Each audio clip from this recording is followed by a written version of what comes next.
Olá, a paz do Senhor. Na palavra de Deus, na carta aos Efésios, capítulo 4, versículo 1 a 4, nos diz assim: Rogo-vos, pois, eu, o preso do Senhor, que andeis como é digno da vocação com que fostes chamados, com toda a humildade e mansidão, com toda a longanimidade, suportando-vos uns aos outros em amor, procurando guardar a unidade do Espírito pelo vínculo da paz. Há um só corpo e um só Espírito, como também fostes chamados em uma só esperança da vossa vocação. Amados, daqui o apóstolo Paulo começa no versículo 1 fazendo uma súplica, um pedido intensamente. Rogo-vos, pois, eu, o preso do Senhor. Por que ele se referiu como preso do Senhor? Porque Paulo, ele estava preso na vontade de Deus e pelo reino de Deus. Isto é, ele estava preso em cadeias humanas pelo fato de pregar o Evangelho, a palavra de Deus, cumprindo o seu chamado, cumprindo a ordem do Senhor Jesus. E ele aqui diz: eu, como preso do Senhor, rogo-vos, pois, irmãos, que andeis como é digno da vossa vocação, que fostes chamados. A maior preocupação do apóstolo Paulo é que cada cristão pudesse andar de forma digna, conforme a vocação, isto é, o chamado de Deus, a motivação de Deus no coração, no interior. E ele estava fazendo um pedido, suplicando aos irmãos, à igreja, que pudesse viver de acordo com essa vocação, de forma digna, de forma honesta, que o nome do Senhor Jesus fosse glorificado. Aí ele diz no versículo 2: com toda a humildade e mansidão, com longanimidade, suportando-vos uns aos outros em amor. Com humildade. A Bíblia diz que na frente da honra vai a humildade, isto é, quem quiser ser honrado deve ser humilde, deve se submeter, deve ser uma pessoa dependente das ordens de Deus. Humilde é aquela pessoa que reconhece o seu estado inferior. O humilde é aquele que sempre depende de alguém e reconhece que sem Deus ele não pode nada, não pode conseguir fazer nada na vida. E o apóstolo Paulo diz: procurando guardar a unidade do Espírito pelo vínculo da paz. Esta paz que é expressada nos lábios, ela tem que ser vivida, tem que ser experimentada. E o apóstolo Paulo diz: procurando guardar a unidade do Espírito pelo vínculo da paz. Isto é, não promover discórdia, divisão, desunião, mas viver o que está no Salmo 133, quando a palavra de Deus nos diz ali: quão bom e quão suave é que os irmãos vivam em união.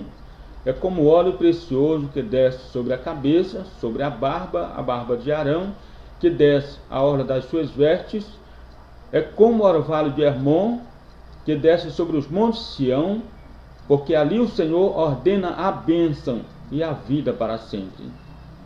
E o apóstolo Paulo, ele está pedindo, está rogando aos irmãos que possam guardar a unidade do Espírito pelo vínculo da paz. Esta paz que devemos não somente expressar, mas vivenciar ela no nosso dia a dia, em cada momento da nossa vida, para que assim possamos usufruir de uma íntima comunhão com Deus e também uns com os outros. O versículo 4, o apóstolo Paulo diz assim: há um só corpo e um só Espírito. Esse corpo ele está se referindo à igreja. E a Bíblia diz que a igreja é o corpo de Cristo na terra. Também a palavra de Deus diz que é morada do Espírito Santo. Quando a palavra de Deus se refere ao nosso corpo individual, o apóstolo Paulo diz: glorificai, pois, a Deus o vosso corpo, porque pertencem ao Senhor. E aqui o apóstolo Paulo diz, há um só corpo, quer dizer, uma só igreja viva, a igreja de Cristo.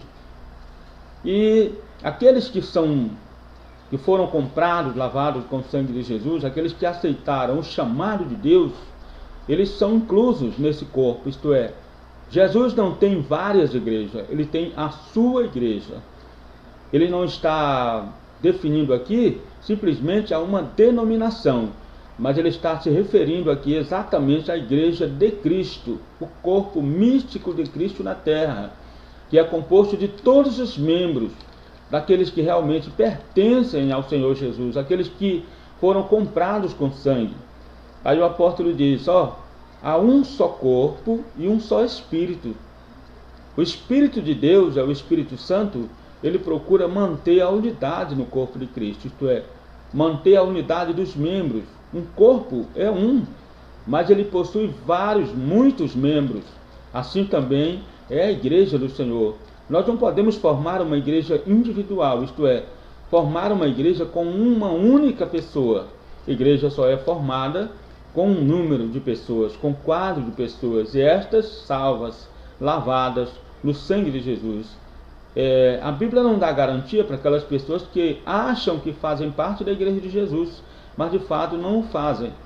A Bíblia garante que todos aqueles que aceitaram o chamado de Deus, aqueles que foram vocacionados por Deus, quer dizer, escolhidos por Deus, chamados, e atenderam o seu chamado, e procuram viver uma vida santa, uma vida de retidão, uma vida de obediência, esse faz parte do corpo de Cristo na terra, que é a igreja. Então aqui o apóstolo diz, há um só corpo e um só Espírito, como também fostes chamados em uma só esperança da vossa vocação. É uma esperança. Todos nós estamos na expectativa da volta de Jesus, quando ele prometeu voltar para nos levar, para estarmos com ele eternamente. E assim a palavra de Deus nos orienta que possamos viver unidos, viver segundo a orientação da palavra de Deus, para que assim o Espírito Santo possa operar, porque ele promove a união, ele promove a unidade, ele promove a paz, ele promove a alegria, o gozo que a palavra de Deus diz que nós devemos ter, essa alegria no coração, em servir a Deus, em glorificá-lo, em exaltar o seu santo nome. Que esta palavra possa falar no seu coração, que possa ficar gravada no seu coração, que você possa abrir espaço no seu coração para que Jesus possa entrar na sua vida. Se você ler em Apocalipse capítulo 3 e versículo 20, o próprio Jesus diz, eis que estou à porta e bato. Se alguém ouvir a minha voz e abrir a porta, entrarei em sua casa, cearei com ele e ele comigo. Ele está se referindo a uma porta. A porta é o lugar de acesso, é onde a gente pode adentrar a uma casa, uma residência. E essa porta possui uma chave, uma fechadura. E Jesus, ele não arromba a porta, ele não arromba o coração. Ele diz, eis que estou à porta e bato. Se ouvir a minha voz e abrir a porta, quer dizer, me permitir, eu entrarei em tua vida, em tua casa, e me alegrarei contigo, e tu se alegrarás comigo. Jesus quer compartilhar esta alegria na sua vida. Ele quer te dar esse gozo na tua alma, ele quer te dar paz, ele quer te dar segurança, para que você possa viver e andar na presença de Deus, firme, na esperança, na expectativa do arrebatamento, quando o próprio Jesus prometeu que voltaria para nos levar, para estarmos com ele para todo sempre. E a Bíblia diz, quem nele tem esta esperança, purifica-se a si mesmo, como também ele é puro. Que Deus possa abençoar a sua vida, que você também possa ser edificado através dessa palavra, em nome de Jesus. Amém.